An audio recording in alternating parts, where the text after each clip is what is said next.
So a bit of a non-conventional topic. While reincarnation is probably a very familiar concept to a lot of people, if you haven't really looked more into reincarnation or studied anything about it, you might not know of one of the concepts in it, and that's of the veil of forgetfulness that applies to what they call third density or 3D life.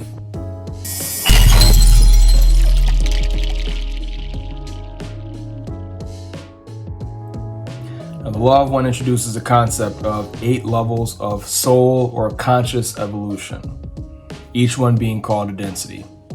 Now, I like that this theory accounts for everything we see in our physical reality and not just the human soul. I hear people ask all the time, and this has been a long-standing question, what happens to animals when they die and things like that.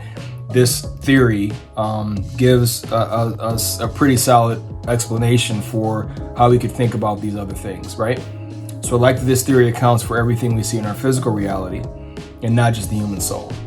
By the way, Aaron Abke, A-B-K-E, has a channel on YouTube where he does a great job explaining these things in detail, a lot of Law of One concepts, and you should check them out. But I'll cover them quickly here, just to kind of give us, establish a baseline understanding for us to talk about the veil. Now, to simplify, and I won't cover all of them, but enough to kind of, again, give us a bit of a foundation here. To simplify, first density life would be things we typically think of as lifeless substances. First density life would consist of things such as the elements, air, fire, earth, and water.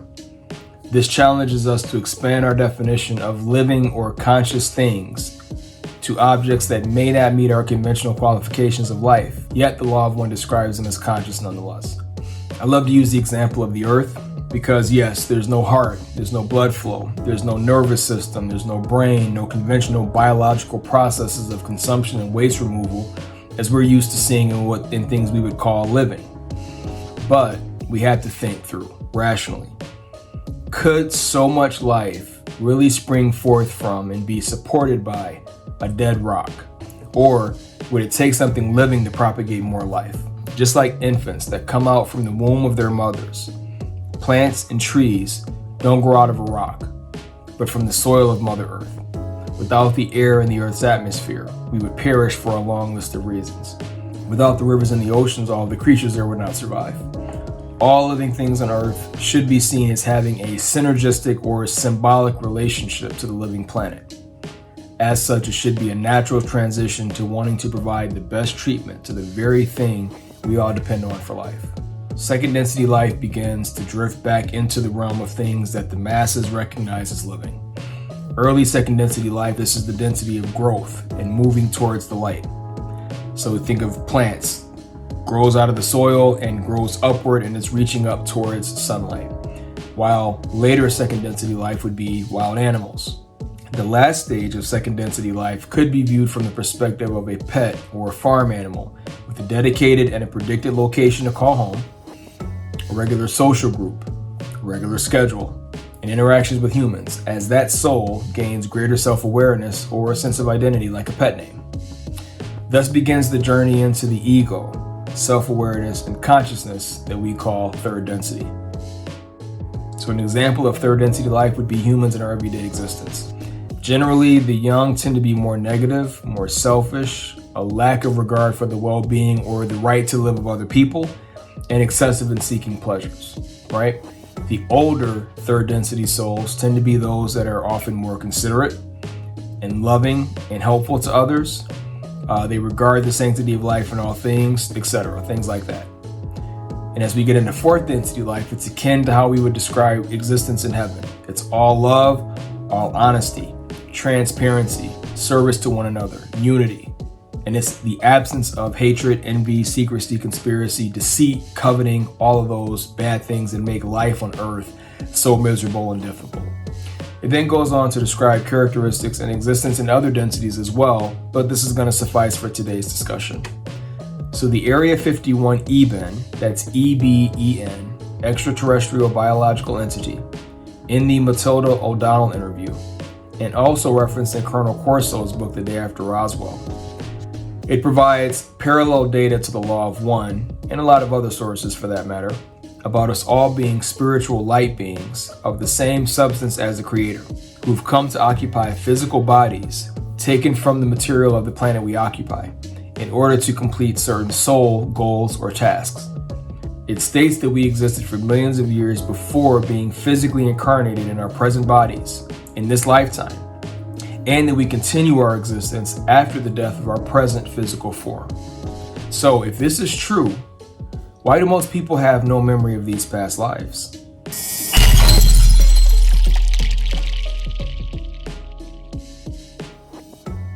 Law of One introduces a concept of the veil of forgetfulness. This is a concept that's also reinforced in other spiritual books. It's said that the EBEN, the extraterrestrial biological entity from the Roswell crash, and others have also referred to this veil of forgetfulness. What is it? It's explained as I think of it as a technology, but it's explained as a condition that we have to go through in order to incarnate here on this earth. They call this third density. In order to have a third density life experience on the planet Earth, you have to go through the veil of forgetfulness. Well, what's that for? Two things. For one, the veil prevents us from understanding our connection to Source. It prevents us from remembering our history, our origin as children of the Creator, of being the same substance of the Creator, of remembering that we are His children, that we are also eternal souls here to have a temporary human experience.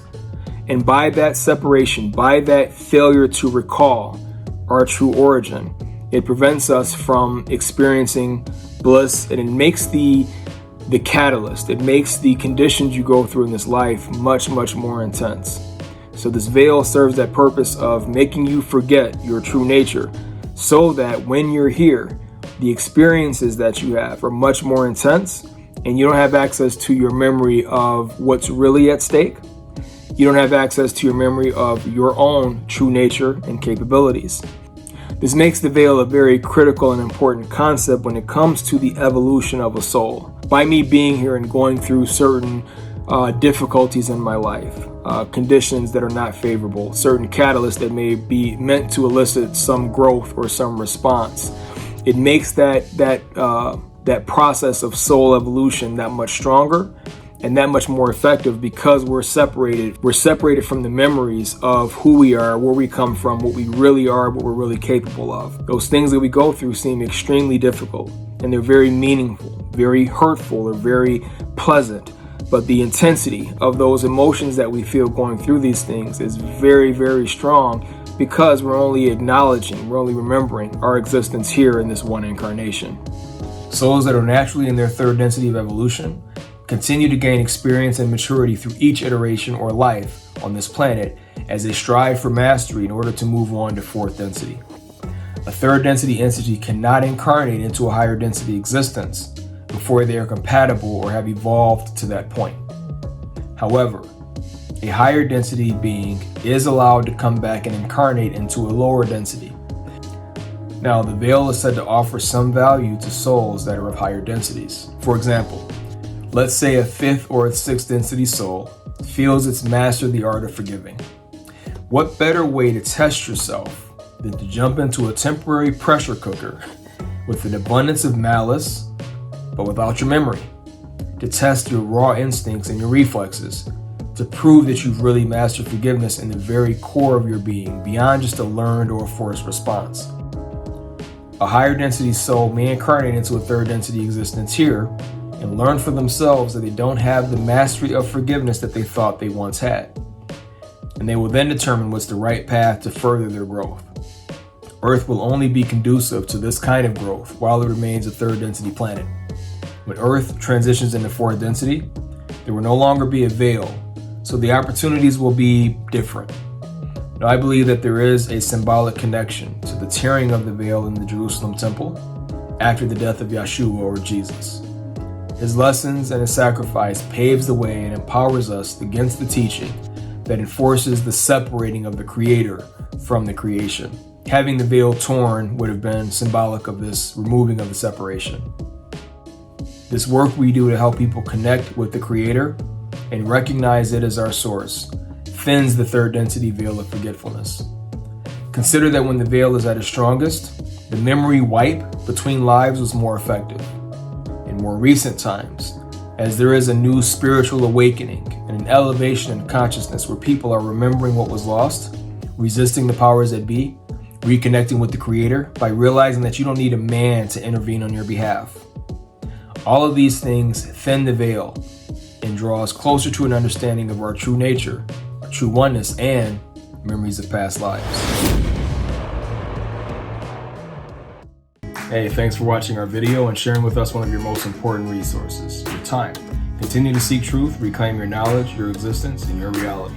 And you already know how this works. Like, share, comment, subscribe, and turn on notifications if you want to help this channel work towards a better future. But most importantly, I hope this channel has helped you. Take care.